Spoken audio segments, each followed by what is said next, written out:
Hey guys, welcome to my June newsletter. I had taken a pause in sending people newsletters. I know that we all get so many emails, but I wanted to do a newsletter for June to update you guys on everything that's going on with me and Dragonfly Experience Retreats. So let me start off with, I have a challenge for each one of you. One of the things that I have been trying to work on is living in the present moment. It's difficult. We spend a lot of time thinking about the past. We spend a lot of time thinking about the future.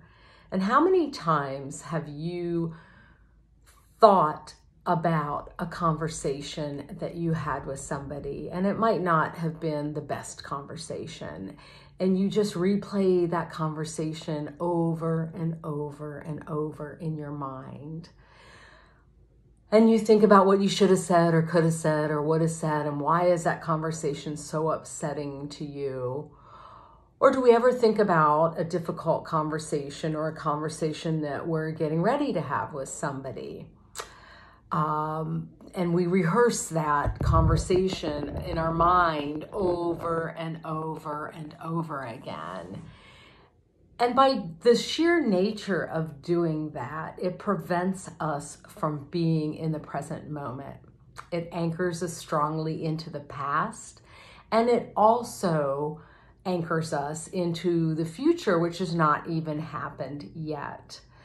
How many times have you had a argument or something that upset you with another person, and you think about it and you think about it, and then you call your best friend and you tell her about it, and then you tell 12 other people about it, and every time you talk about the past incident, it's taking you into the past.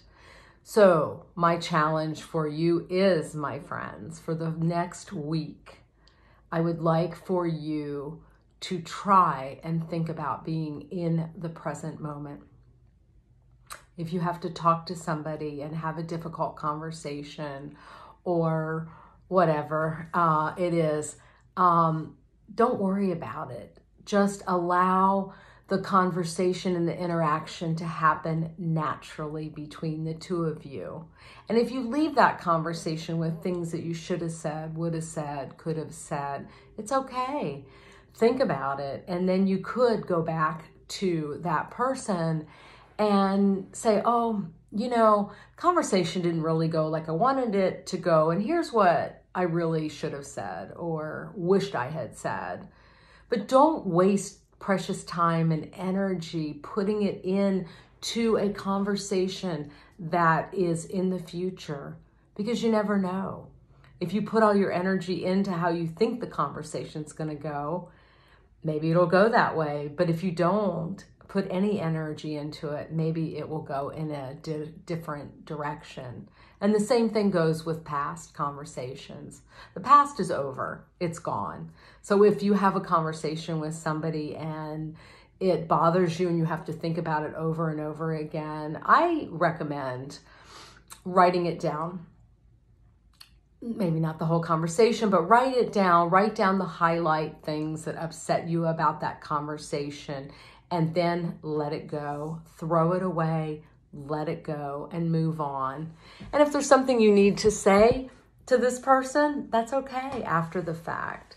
So I challenge you, at least part of your day, to try and live in the present moment. I know it's difficult because I find it difficult as well, but I think it's a really fun and cool challenge to try.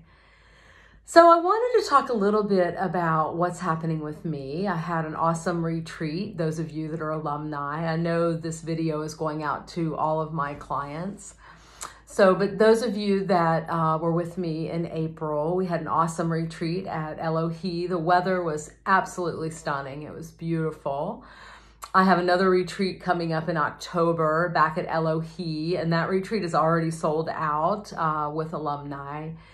And then I wanted to talk a little bit about what's happening in April of 2024. Now, I know that is a long time away, but You guys, it'll be here before we know it. I was meeting with my web designer the other day, and he was asking me why I picked Costa Rica. And I started telling him why I picked Costa Rica for my next international retreat.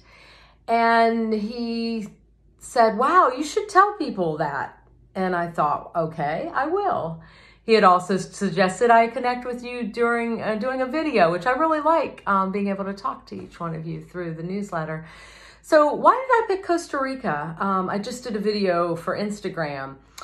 I love Costa Rica. It is a heart-centered country. It is absolutely beautiful. Did you know it's one of the top 3 spiritual countries in the world?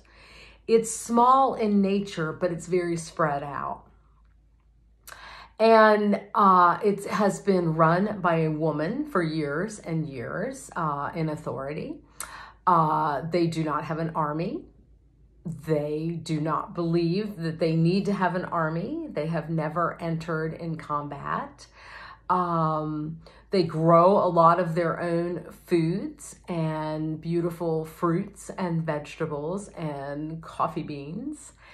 And the people there are just amazing. They are so full of love and so full of light, and they really enjoy sharing their culture. We had an amazing tour guide in 2017 when we were there with my retreat, and she was so sweet, and she was so wanting to share the beautiful pura vida, the pure life of how the Costa Ricans actually live. And one of the things that I admired, not only not having an army and things like that, was they take care of their children. They want to make sure that every child that wants an education and a higher education gets it. So they set aside money to pay for children to get a college education.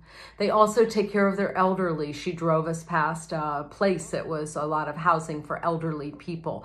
So they take care of their elderly and make sure that their elderly do not go without food or shelter or things like that. So they take care of their people. It's just a beautiful country. Why did I pick Pura Vida Resort, Retreat and Spa Resort? I started my retreat journey at Dahlonega Spa Resort, which was owned by a company called R&R Resorts.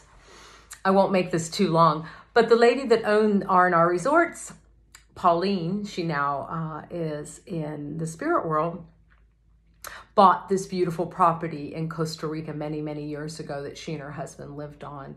And it's just a beautiful, beautiful property. It sits up high above the city of Alajuela.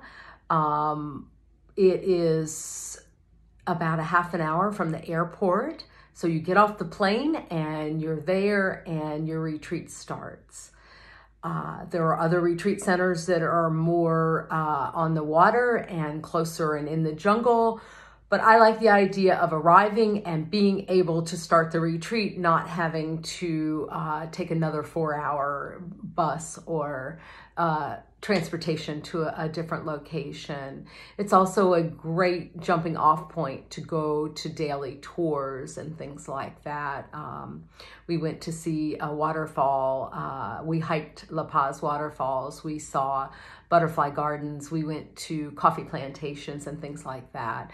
For those of you that are more adventurous, you can go whitewater rafting, and they took groups to the Pacific Ocean, you know, to do that. I love this retreat center because people have been going back there for 25 and 30 years.